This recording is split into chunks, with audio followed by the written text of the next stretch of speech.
were themselves relative strangers to Memphis and its racial codes. They had immigrated to the United States in the late 60s from India and settled in Memphis in the early 80s. They moved into a lily-white suburb, on a block where we were the only brown faces, and sent me to an elite private all-girls school within city limits, rendering my world almost exclusively white, black only around the periphery. Because of the way Memphis is set up, it was possible in my girlhood, and still is, though harder now, to spend my time interacting only with white people in predominantly or exclusively white spaces, despite the city being majority black.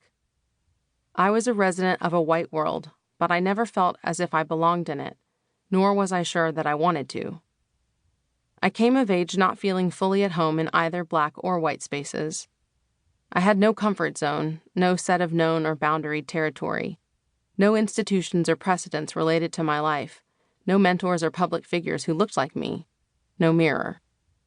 Instead, I received funny looks that I tried in vain to convince myself were my imagination whenever I left my house, and endured such a regular rotation of casually racist assumptions, questions, and insults that I still vaguely dread interacting with strangers in public. Even though Memphis's strange racial dynamics didn't apply directly to me, I got tangled up in them. When you are the anomaly, everyone feels free to comment. People in my hometown often assumed I was mixed race, since my mom is fair-skinned and my father had dark skin, and I fall somewhere in between. Depending on the person and how they learned the truth, that my parents were both Indian immigrants and I was their biological child, they would seem either disappointed that I wasn't the product of a mixed-race marriage, or pleased that I belonged to a category they considered to be better than the one they had previously assumed I belonged to. Both of these reactions were problematic in their own way, though at the time I couldn't have articulated why. Still, I was clear on one thing: no one knew what to do with me. When I was about 7 or 8 years old, my mom and I were buying shoes for me at the Stride Rite inside Oak Court Mall, at the time considered a nice place to shop. Read, mainly white with some black employees. I was standing in the aisle when a white boy, maybe a year or two younger than me, pointed me out to his mother and used the word nigger.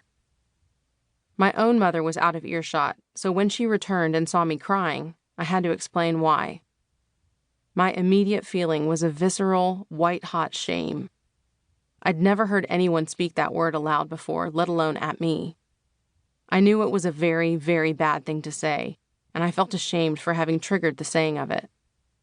It was also clear that this word did not belong or apply to me. I'd been insulted, but not properly. I remember covering my face with my hands while my mom insisted we continue to try on shoes, trying to move past the incident. As I recall, no words were spoken between my mother and the boy's mother, though I seem to remember his mother shushing him in mild embarrassment and alarm, and this made me angry.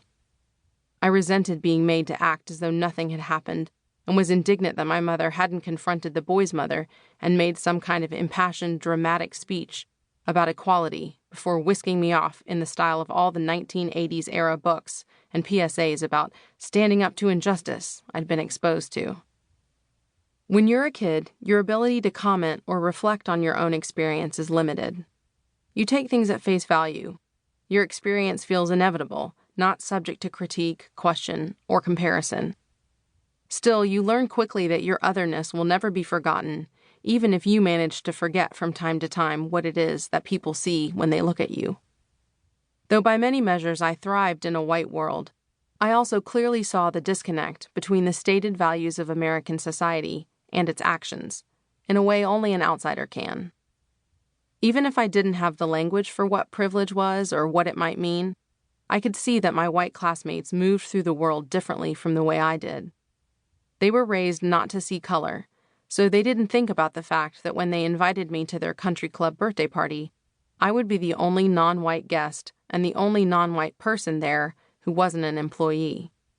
Even if it did occur to them, they had no way to appreciate what kind of position that would put me in because they'd never been in the minority in any public space, not once in their entire lives. The white upper-class Memphis that I knew existed inside of its own bubble, its own self-sustaining world with its own set of rules. Preppy was the only acceptable way to dress, and the popular girls all got David Yurman bracelets.